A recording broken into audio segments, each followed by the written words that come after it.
Baik, Assalamualaikum warahmatullahi wabarakatuh.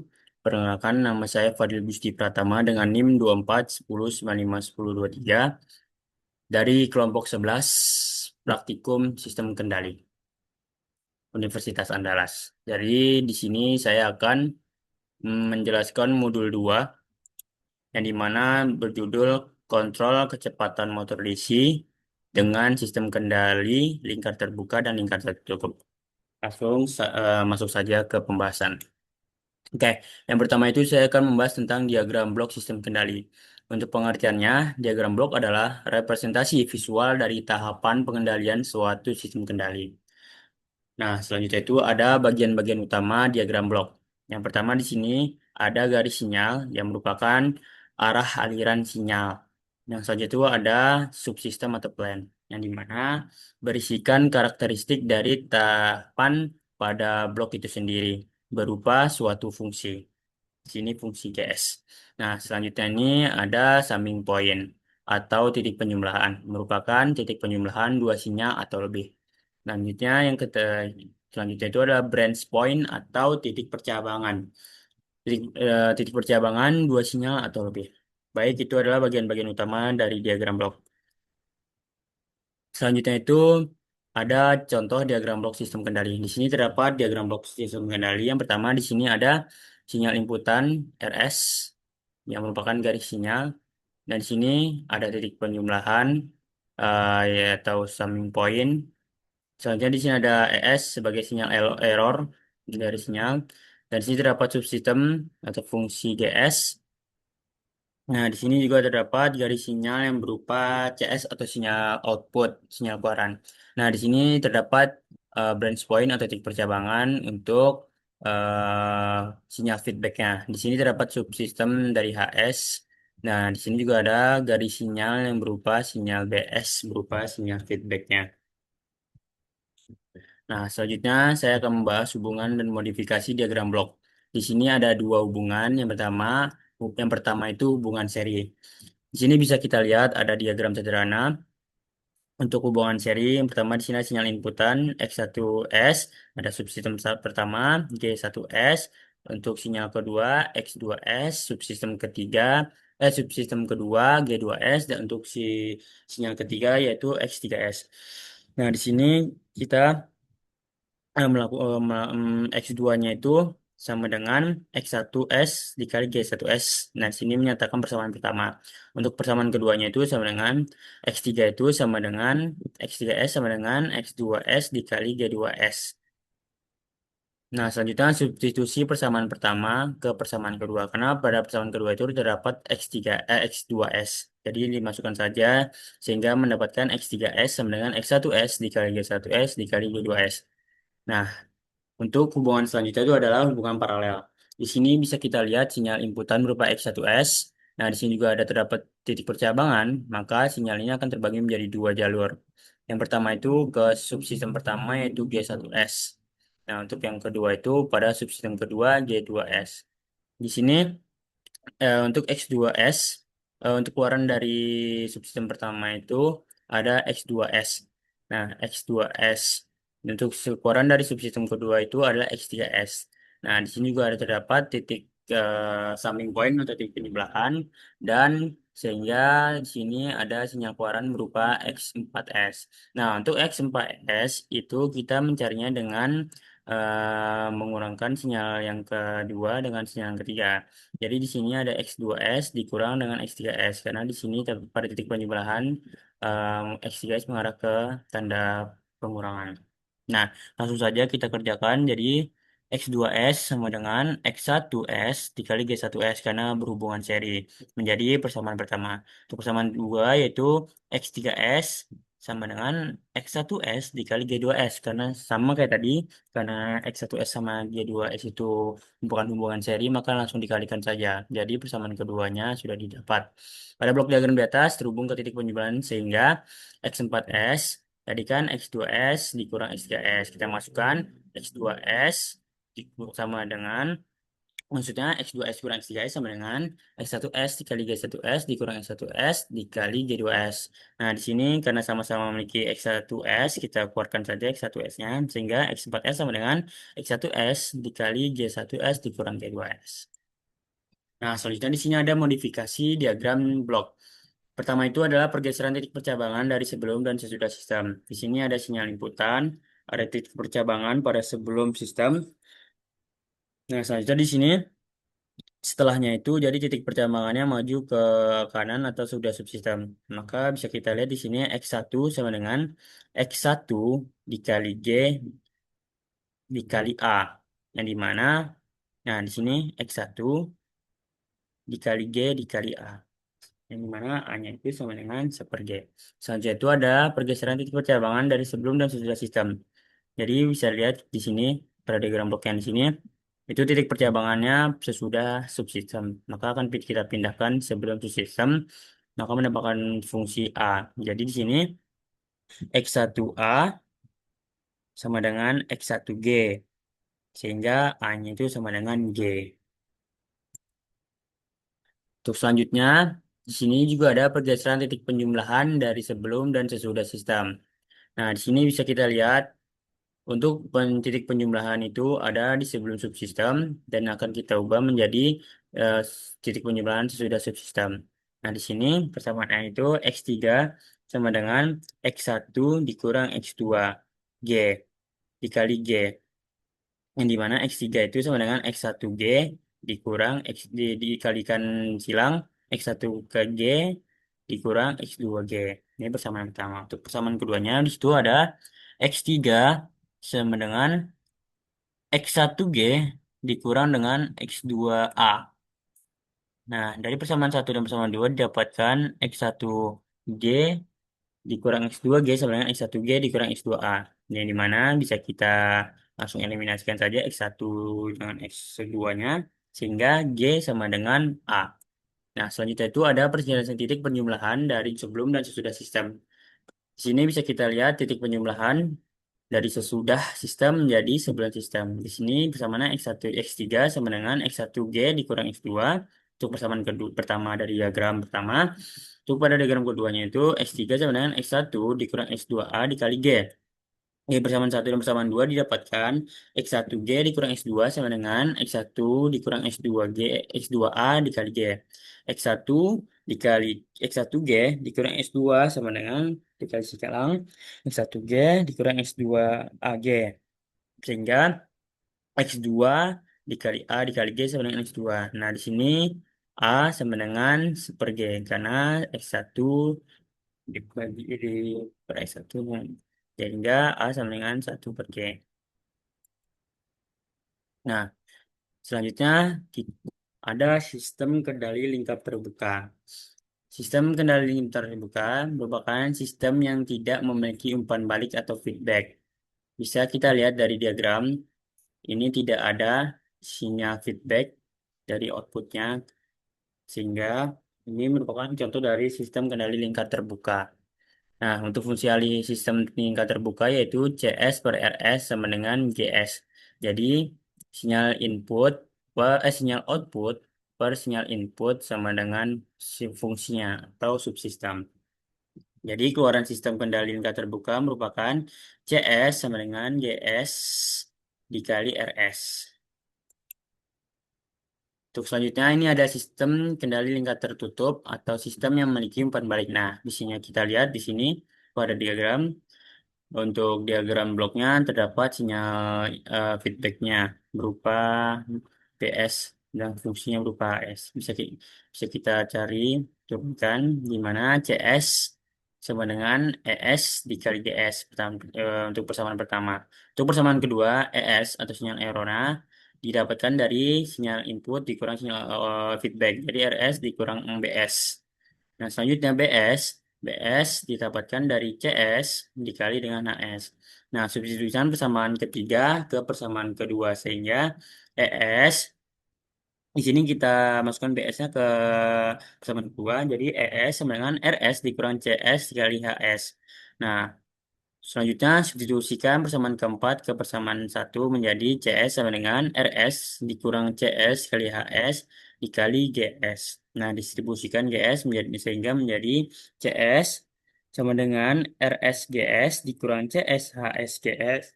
Pindahkan CS HS GS ke ruas kiri menjadi CS ditambah CS HS GS sama dengan RS GS. Nah, selanjutnya, di sini kita kelompokkan ruas kiri beberapa faktor jenis yaitu CS sehingga CS sama dengan satu, jadi CS-nya dikeluarkan, jadi CS sama dengan satu plus GSHS sama dengan RSGS.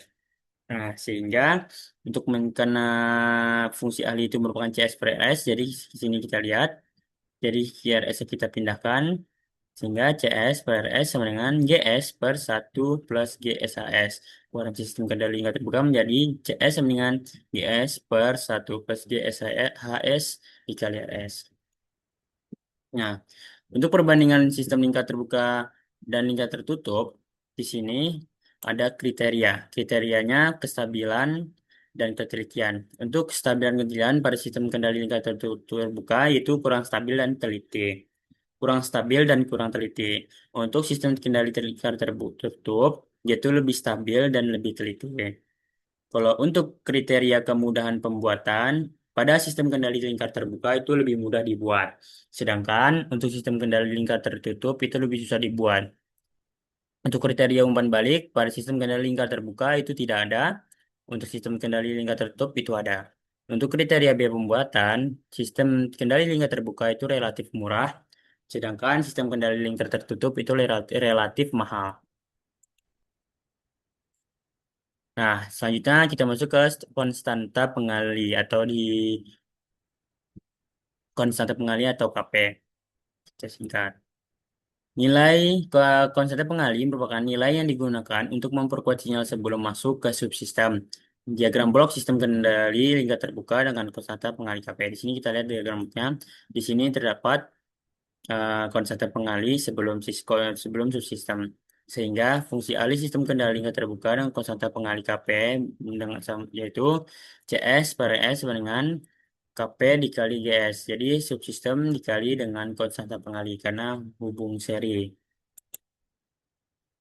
Nah, selanjutnya itu nilai diagram blok sistem kendali lingkar tertutup. Jadi diagram blok sistem kendali tertutup dengan konstanta pengali. Di sini kita lihat terdapat konstanta pengali sebelum subsistem pada diagram blok tertutup. Jadi fungsi alihnya menjadi CS per RS sama dengan KP dikali GS per satu plus KP kali GS kali HS. Nah, selanjutnya itu adalah pengendali proporsional integral derivatif atau PID.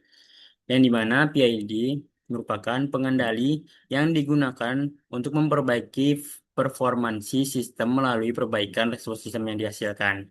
Nah, di PID sendiri itu terdapat tipe-tipe pengendali. Yang pertama itu adalah pengendali proporsional. Nah, pengendali proporsional itu digunakan untuk memperbesar penguatan dan mempercepat respon transien, menghasilkan output yang dibandingkan dengan input.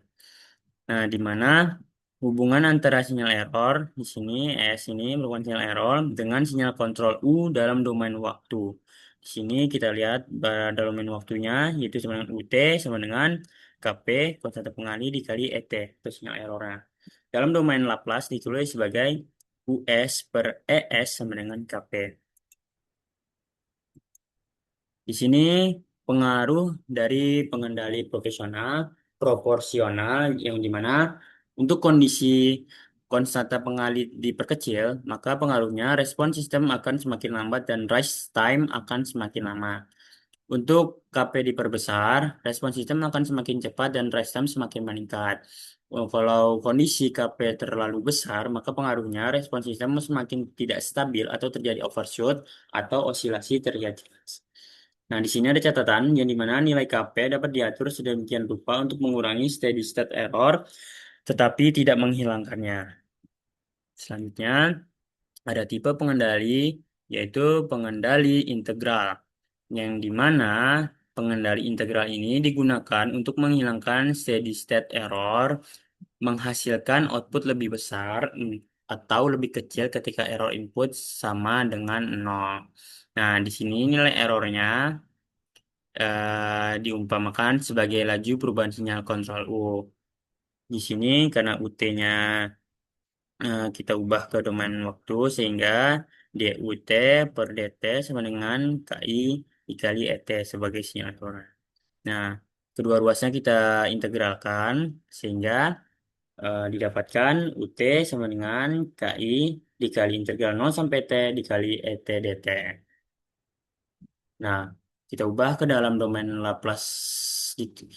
Kita ubah ke dalam domain Laplace sehingga didapatkan US per ES sama dengan KI per S. Nah, untuk pengaruh pengendali integral pada kondisi sistem diberi ke KI pada satu integral, maka pengaruh respon sistem akan semakin lambat. Untuk sistem diberi KI, sinyal error steady state sama dengan 0, maka pengaruhnya output tetap akan bertahan pada nilai sebelumnya.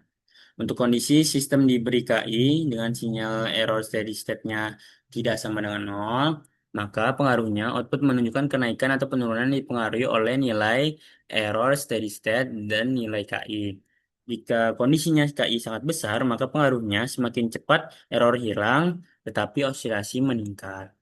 Selanjutnya itu adalah pengendali derivatif, yang dimana pengendali derivatif digunakan untuk meredam overshoot dan mempercepat sistem mencapai set point, menghasilkan output yang merupakan diferensial dari input, tetapi tidak dapat mengeluarkan output tanpa adanya perubahan input. Nah, di sini kita kita misalkan sinyal kontrol itu U yang bersesuaian dengan laju perubahan sinyal error atau E. Nah, di sini kita dapat dalam domain waktunya UT sama dengan KI DET per DT.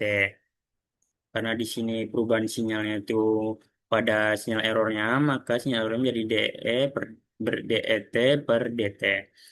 Kita ubah ke dalam domain Laplace sehingga didapatkan US sama dengan ES KD kali S. Nah, untuk pengaruh pengendali derivatif, yang dimana ada tiga kondisi. Kondisi yang pertama, ketika sistem diberi KD, maka pengaruhnya tidak ada output jika tidak ada perubahan input. Selanjutnya, pada kondisi kedua, sistem diberikan KD dan nilai error berubah terhadap waktu, maka pengaruhnya output tergantung nilai KD dan laju perubahan error. Selanjutnya itu ada kondisi ketiga, itu KD ditingkatkan, maka pengaruhnya stabilitas meningkat, overshoot berarti kurang. Di sini ada catatan, kerja pengontrolan diferensial hanyalah efektif pada lingkup yang sempit, yaitu pada periode peralihan. Oleh sebab itu, pengontrolan diferensial tidak pernah digunakan tanpa ada kontrol lainnya.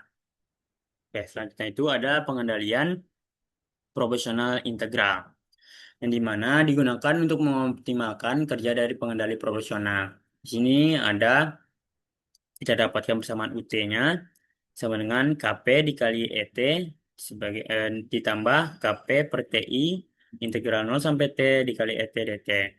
Dengan KP adalah suku penguatan proporsional dan TI dalam domain dan TI. Jadi untuk KP dan ET ini merupakan penguatan dari proporsional, sedangkan KP per TI integral 0 sampai T dikali ET dt merupakan penguatan dari TI, dari integralnya. Nah, diubah dalam domain Laplace ditulis US per ES sama dengan KP 1 ditambah 1/TIS sama dengan KP dikali 1/TIS per TIS. Pengaruh pengendali PPI atau proporsional integral. Pada kondisi sistem diberi pengendali PI, maka terdapat tiga pengaruh. Yang pertama itu respons sistem menjadi lebih baik. Yang kedua, tidak mengembalikan error pada nilai 0, tetapi menjaga nilai konstanta sepanjang T atau sepanjang waktu. Yang ketiga itu pengaruhnya overshoot terlalu tinggi. Sehingga ada catatan ketika KI-nya lebih besar daripada KP untuk mencegah overshoot berlebihan dan agar error steady state hilang. Untuk selanjutnya itu ada pengendalian proporsional derivatif. Digunakan untuk mengoptimalkan kerja dari pengendali proporsional. Kita dapatkan persamaan dari UT sama dengan KPET ini merupakan dari proporsional, pengendali proporsional, penguatan. Lalu ditambah KP, TD, DET per DT ini dari derivatifnya. Sehingga nilai error E diumpamakan sebagai laju perubahan sinyal kontrol U. Lalu diubah dalam domain Laplace sehingga didapatkan US per ES sama dengan KP 1 ditambah TD ke S.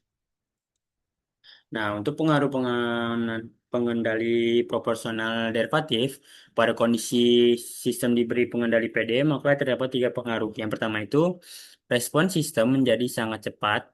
Yang kedua itu bekerja saat nilai errornya berubah. Dan yang terakhir itu overshoot rendah. Di sini ada catatan ketika KP lebih besar dari KD, yang dimana berfungsi untuk mempercepat respon sistem dan meredam overshoot. Nah, selanjutnya itu ada pengendali proporsional integral derivatif, yang dimana itu menggabungkan pengendali dari proporsional, integral, dan derivatif. Sehingga didapatkan persamaan UT-nya yaitu KP dikali ET ditambah KP per TI integral 0 sampai T dikali ET DT ditambah KP dikali TD dikali DET per DT. Yang dimana nilai error E diumpamakan sebagai laju perubahan sinyal kontrol U. Sehingga kita ubah ke dalam domain Laplace, didapatkan US per ES sama dengan KP dikali 1 plus tambah TIS ditambah TI TDS kuadrat per TIS.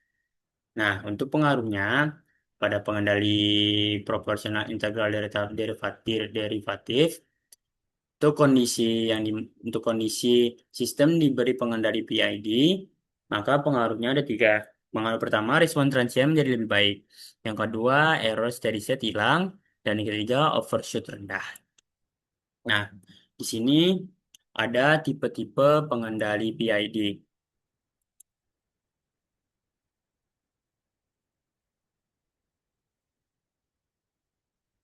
Nah, di sini ada tipe-tipe pengendali PID. Di mana tipe-tipe pengendali PID, ya di sini ada perakuman pengaruh pengendali proporsional integral derivatif terhadap respon sistem. Untuk pengendali proporsional, maka sistemnya menurun, overshootnya meningkat, setting time-nya memberi perubahan kecil, dan sedangkan steady state error-nya menurunkan atau mengurangi. Untuk pengendali integral, rest time-nya menurun, overshoot-nya meningkat, setting time-nya meningkat, steady state error mengeliminasi. Untuk pengendali derivatif, rest time-nya memberi perubahan kecil, overage-nya menurun, setting time-nya menurun, steady state error memberi perubahan kecil. Nah, selanjutnya ini ada parameter tanggapan peralihan. Yang pertama itu ada time constant atau TC, yang dimana waktu yang dibutuhkan oleh sistem untuk mencapai nilai 63,2% dari nilai akhir. Dan selanjutnya itu ada rest time atau TR, yang dimana waktu yang dibutuhkan oleh sistem untuk mencapai nilai 0% sampai 100%, 10% sampai 90%, dan 5% sampai 95% dari nilai akhir. Dan yang selanjutnya, yang ketiga itu ada settling time atau TS. Setting time TS adalah waktu yang dibutuhkan oleh sistem untuk mencapai nilai 5% atau 2% atau 0,5% di sekitar nilai akhir. Dan yang keempat itu ada time constant atau TC, merupakan waktu yang dibutuhkan oleh respon untuk mencapai 50% dari nilai akhir pertama kali. Nah, yang kelima itu ada time constant atau TC. Maaf, ini adalah MP, yang mana nilai puncak maksimum dari respon sistem yang diukur dari nilai sistem dari kondisi steady state. Jadi ini adalah nilai puncak maksimum. Oke, jadi di sini merupakan nilai puncak maksimum yang dimana rumusnya nilai puncak maksimum sama dengan CT TP dikurang C tangga per C tangga. Nah, selanjutnya ada waktu yang dibutuhkan oleh sistem untuk mencapai puncak pertama dari overshoot. Mungkin itu saja penjelasan dari saya mengenai modul 2. Nah, saya akhiri. Wassalamualaikum warahmatullahi wabarakatuh.